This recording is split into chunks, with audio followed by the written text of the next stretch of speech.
Today's lesson starts with a jump scare. I'm sorry, I couldn't help myself. But no, don't be scared. I want to show you a very useful exercise for understanding and painting skin tone colors. So here I have a picture of, well, you know who that is. And we're going to transform him into an egg. And I sure hope he doesn't take this personally. We're going to go straight into color. And the first step is deciding on an average flesh tone color. This will be the base color from which you can modify. So pick something that is, well, average. Not too warm, not too cool, not too light, not too dark. If you're studying from a photo, you could sample various skin tones like this, and then pick one that's in the middle. Now just go ahead and paint an oval egg shape. Because we'll be mixing a lot of color in this exercise, I recommend using bristle-style brushes. I have my opacity set to 100% and with pen pressure activated so I can mix colors that way. Okay, your base color essentially represents a value in the middle of the light family. It's pretty important that it's the light family because my next step is to add a shadow. Now, I don't want you to think too hard about the color choice here. Just take your light color, you can shift the hue or saturation a little bit if you want, and just make it darker for an average shadow.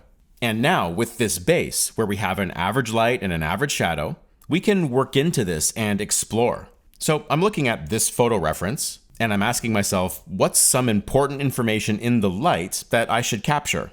Well, he's obviously in a basketball stadium, and those things have these big overhead 360-degree lights. And because basketball players get sweaty and therefore shiny, there's going to be a lot of highlights going on. I'm going to achieve this with a new layer set to overlay mode. Now, those big stadium lights tend to be on the cold side, so I'm just going to take a stab at this blue color here for the light. Those bright lights will produce highlights, like I said, but these are not highlights. This is just a general lightening of the base color. And this is nice. Not only are we lightening our base color, we are also respecting the light's temperature by cooling down the base color. Now, let's stop right here for a moment so I can point out a critical thing. This particular blue, right here, which overlay mode helped me create, that specific color is not in the photo ref, but that does not mean it's wrong.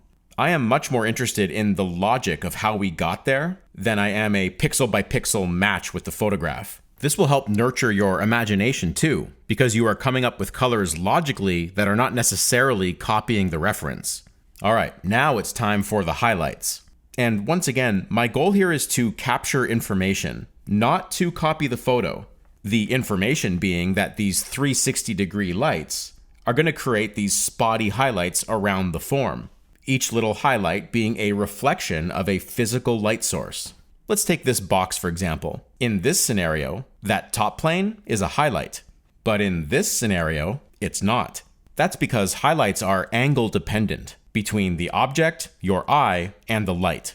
In this case, the light hits the top of the box, but its direct reflection misses our eyes. So we see light, but not a highlight. Now, move the light down here, and this new angle makes all the difference. Now the top plane of the box does reflect the light directly into our eyes. That's a highlight. It's the lightest thing in your painting. Let's take one last look here. That is not a highlight, and that is a highlight. Just rewinding a little here to paint these highlights again in our egg. I'm using much smaller highlight shapes here because that's just the nature of a round form. But they are reflections of the light source just the same. And I'll even put a few more highlights in, just to reinforce the fact that these lights are everywhere.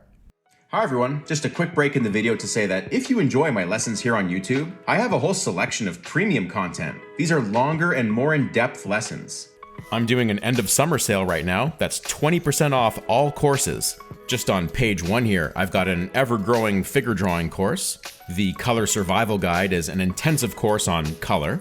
And for those who may be newer to digital painting, check out this bundle. It's 5 courses plus a brush pack. Everything is 20% off for the end of summer over at marcobucciartstore.com. All right, you see this area here on the reference? That is a yellowish bounce light from the yellowish wood of the basketball court. So I'll start by sampling my base shadow color, and I'll simply modify it to be more yellow. So again, it looks like this. My base color is kind of reddish. I want that to be more yellow. That's not a big slide on the color strip, so I can just kind of do that freely. When colors are close together like this, you have quite a bit more freedom in mixing them. Now remember, it's bounced light, which implies a value change. So as I paint this new color, I am also lightening the value of our shadow. And of course, this being an egg rather than a human head makes the drawing easier to handle. I want to really stress the importance of value here. Reflected light, or bounced light, needs to remain in the shadow family. You see how close together these values are? When you're painting bounced light, try not to break that group. All right, pivoting to yet another aspect of skin color. Our base color needs to change based on its local area. For example, cheeks and noses tend to be redder. So I picked an aggressively saturated red color, but using my stylus pressure to mix it in appropriately.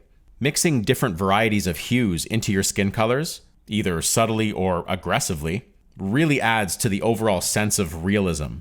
Another local color change to look for, both on males and females, but especially males, is a subtle cooling off of the color in the jaw area.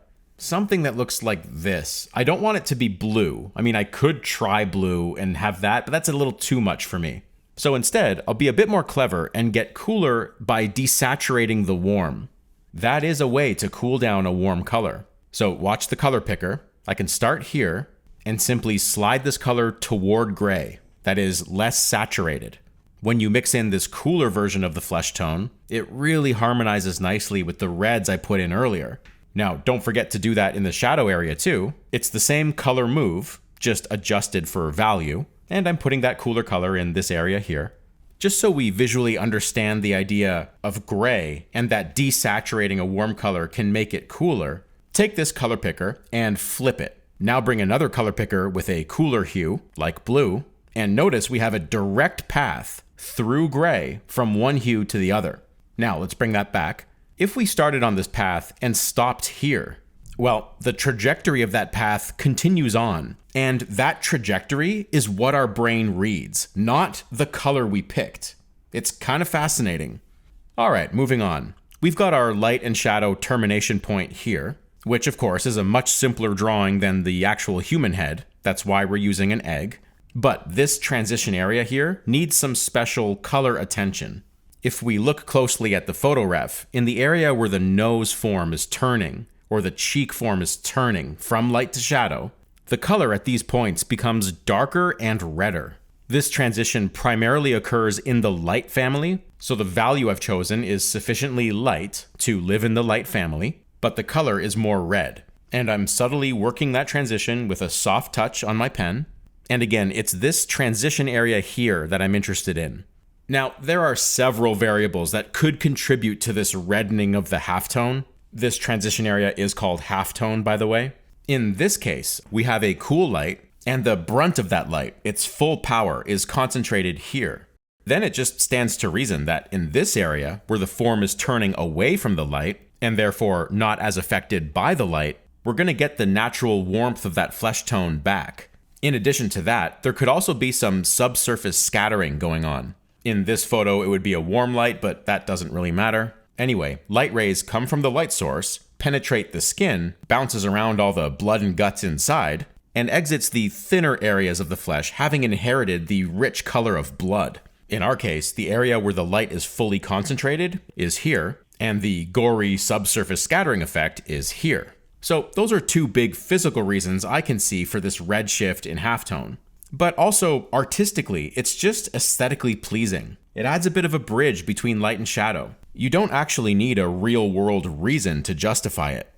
All right, to fully complete the transformation into Egg Jordan here, let's add a basketball jersey to this egg. For this, I just have to pick two different colors of red. One red for the light and one red for the shadow. But we still have to consider the light source. The Chicago Bulls jersey is a warmer red, I would say, somewhere around here. But it's lit by those cool lights, remember? That's going to motivate the red to go cooler, which is going to bring it up here somewhere. You know, a red that's closer to violet, which is a cooler red. For our study, I'll imagine the light source striking this part of the jersey. So if I'm thinking about that base warm red, which is this, I can slowly shift that hue cooler. And you can see how that works with this simple color chart here. So back in my study, I'll sample the base red that I've painted, and go ahead and make that temperature shift, and then just kind of scribble it in over top. I'm letting it mix with that base red, that's fine. If anything, it adds a bit of color interest if you do that.